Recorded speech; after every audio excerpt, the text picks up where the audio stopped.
Kashmir news में एक बार फिर आपका खैर मकदम है। कश्मीर के बाहर हवाई सफर करने वालों के लिए इंतजामिया की जानिब से श्रीनगर के टीआरसी में काउंटर खोला गया है। याद रहे कि नेट बंद होने के बाद लोगों को टिकट के लिए एयरपोर्ट जाना पड़ रहा था, जो आम लोगों के लिए काफी मुश्किल था। पेश है सरम तसद्दुक की ये रिपोर्ट।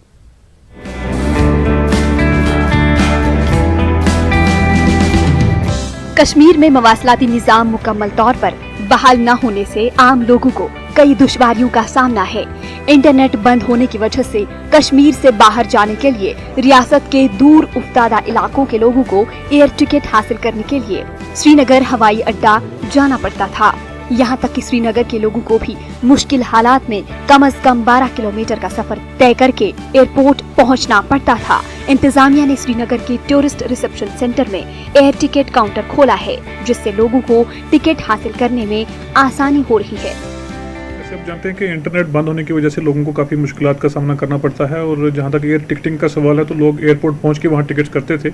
एयरपोर्ट पे पहुंचने के लिए काफ़ी सारे सिक्योरिटी चेक्स भी होते हैं और बहुत दूर से लोगों को जाने के लिए वहाँ इनकन्वीनियंस हो रहा था। इसलिए जितने भी एयरलाइंस हैं उनसे हमने रब्ता करके तो यहाँ पे 10 काउंटर्स टीआरसी में इस्टेब्लिश किए हैं, क्योंकि एक सेंट्रली लोकेटेड पोजीशन है और जो एयरपोर्ट से लोग आते भी हैं, यहाँ से उनको टैक्सीज वगैरह मिलती हैं और बहुत सारे लोग यहाँ से गाड़ी लेते हैं एयरपोर्ट के लिए। तो कल शाम को हमने 10 काउंटर्स यहाँ पे इस्टेब्लिश किए हैं, जहाँ आज से टिकटिंग की फैसिलिटी सारी जो शुरू हो जाएगी, अवेलेबल रहेगी सभी एयरलाइंस को लेकर। कश्मीर में हालात खराब होने के साथ ही सयाहों को कश्मीर छोड़ने को कहा गया था। ऐसे में मकामी लोग जो मुख्तलिफ मकासद के लिए वादी से बाहर जाते हैं, इनके लिए आज से शुरू हुई ये सहूलत कारगर साबित हो रही है, और कई लोगों का कहना है कि इसी तर्ज पर बाकी अजला में ऐसे काउंटर्स खोले जाएं।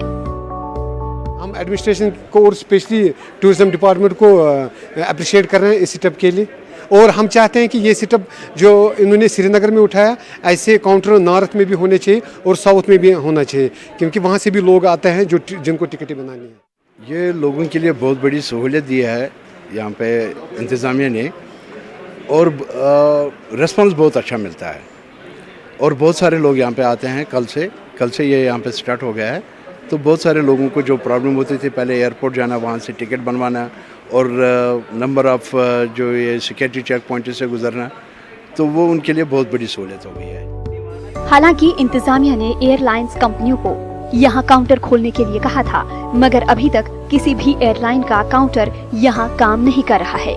मगर महकमा सयाहत को उम्मीद है कि जल्द ही यहाँ पर एयरलाइंस अपने काउंटर खोलेंगी। इसके लिए उन्होंने कहा कि हमारा जो एक सिस्टम होता है, ये एक डेडिकेटेड सिस्टम है और यूनिक सिस्टम है, ये किसी के थ्रू अदरवाइज एक्सेसिबल नहीं है। तो शायद उनको वो एप्लीकेशन अपने यहाँ कंप्यूटर या बाकी सिस्टम पर डेवलप करने के लिए थोड़ा सा टाइम लगेगा, जहाँ तक उन्होंने हमें कहा है। तो they may be doing it, but they had themselves come. हर एक एयरलाइंस वाला रिप्रेजेंटेटिव आया था, खुद उन्होंने सिलेक्ट भी किया, आपने देखे होंगे उनके बोर्ड भी लगे हैं। तो we are expecting that they will start their counter.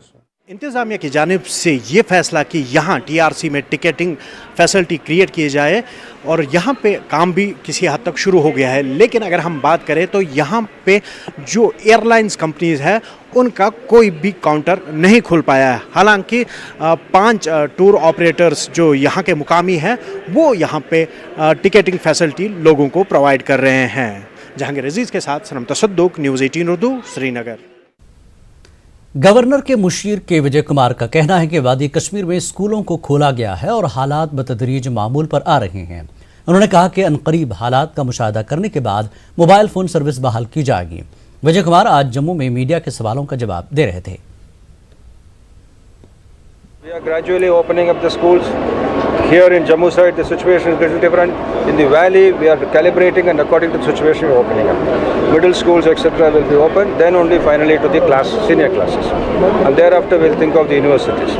So it will be done in a phased manner. So in a phased manner, the government is lifting the communication gap. How hopeful you are that the communication gap will be fully lifted in the Kashmir Valley?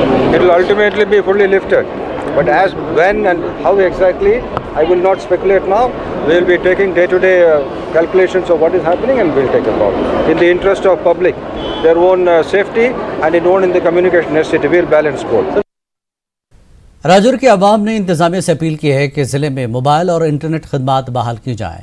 लोगों का कहना है कि मौसलाती निज़ाम ठप रहने से मामूलात ज़िंदगी शदीद मुतासिर हो रहे हैं।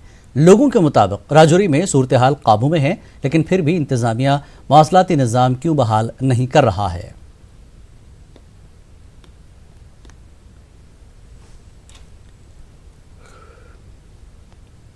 ज्वाइंट एक्शन कमेटी करगिल की जानिब से आज जिले में बंद रहा। चीफ सेक्रेटरी की जानिब से तयशुदा दौरा न करने के खिलाफ बंद रहा।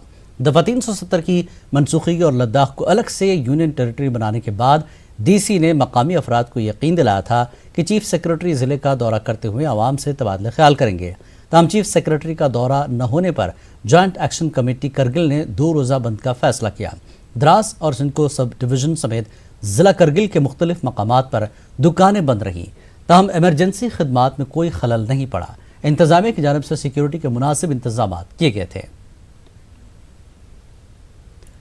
कश्मीर पर नायब सदर जमहूरिया वेंकैया नायडू ने 2 टोक कहा कि कश्मीर हिंदुस्तान का अटूट हिस्सा है। अब पाकिस्तान से कश्मीर पर कोई बातचीत नहीं होगी, बल्कि मकबूजा कश्मीर पर बात होगी। What is there to discuss in Kashmir?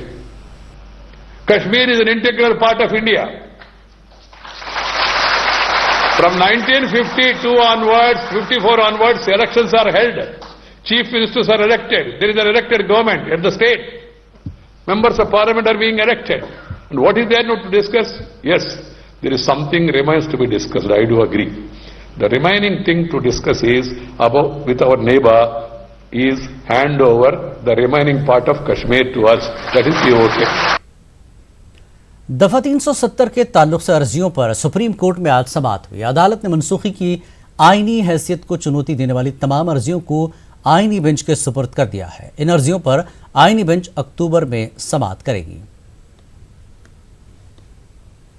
हमारी जो याचिका आज सुप्रीम कोर्ट में दायर थी अनुच्छेद 370 और 35A के रिलेटेड कि ये गैर संवैधानिक तरीके से जो हटाया गया था, उसके रिलेटेड हमने आज सुप्रीम कोर्ट में एक याचिका दायर की थी, जिस पर आज माननीय चीफ जस्टिस ऑफ इंडिया ने ये ऑर्डर पास कर दिया। एक तो सेंट्रल गवर्नमेंट को नोटिस दे दिया और दूसरा ये भी बता दिया कि हम फर्स्ट वीक ऑफ अक्टूबर में एक कॉन्स्टिट्यूशन बेंच बना रहे हैं इसके रिलेटेड, जो सारे 370 और 35A के रिलेटेड जितने भी केस होंगे वो सब केसों की सुनवाई उसी बेंच के सामने होगी। उस बेंच सुप्रीम कोर्ट ने सीपीआईएम लीडर सीताराम येचुरी की अर्जी पर समाअत करते हुए उन्हें कश्मीर से वाबस्ता पार्टी लीडर यूसुफ तारिगामी से मिलने के लिए कश्मीर जाने की इजाज़त दे दी। अर्जी गुजार अलीमुद्दीन की अर्जी पर सुप्रीम कोर्ट ने उसे भी कश्मीर जाने की इजाज़त दे दी। अदालत ने अलीमुद्दीन को तहफ़्फ़ुज़ फराहम कराए जाने की हिदायत दी। सुप्रीम कोर्ट ने मीडिया पर वादी में पाबंदी के ताल्लुक से अनुराधा भिशन की अर्जी पर भी समाअत की। अदालत ने इस सिलसिले में मरकजी हुकूमत को नोटिस जारी करके 7 रोज में जवाब देने को कहा है। सीपीआईएम लीडर सीताराम येचुरी ने कहा कि वो कल यूसुफ तारिगामी से मिलने कश्मीर जा रहे हैं। यूसुफ तारिगामी कश्मीर में सीपीएम के सीनियर लीडर और साबिक एमएलए हैं। सुप्रीम कोर्ट की आदेश है कि अभी 2 बार हम वहां पर कोशिश किए कॉमरेड तारिगामी से मिलने के लिए, वो सक्सेसफुल सफल नहीं रहा। तो अब सुप्रीम कोर्ट की हिदायत है कि हम हमारे लिए वहाँ पर सुविधा करें प्रशासन कि हम मोहम्मद यूसुफ तारिगामी से मिले और उनकी हेल्थ कंडीशन के बारे में जो भी हमें कहना है वापस आकर सुप्रीम कोर्ट को एक एफिडेविट में दें। वो करूँगा मैं, और वो उसके बाद उसके आधार पर, क्योंकि केस अभी क्लोज नहीं हुआ, हमारी एफिडेविट जब जाएगी उसके आधार पर जो भी निर्णय होगा और ये केस आगे बढ़ेगी। साबिक आईएएस अफसर और मेन स्ट्रीम सियासी party Jammu Kashmir people's movement के सदर शाह फैसल ने अपने खिलाफ जारी लुकआउट सर्कुलर को लेकर दिल्ली हाई कोर्ट से रुजू किया है। उन्होंने सर्कुलर की नकल फराहम करने की अपील की है। वहीं अदालत ने मरकज को जवाब दाखिल करने की हिदायत दी है।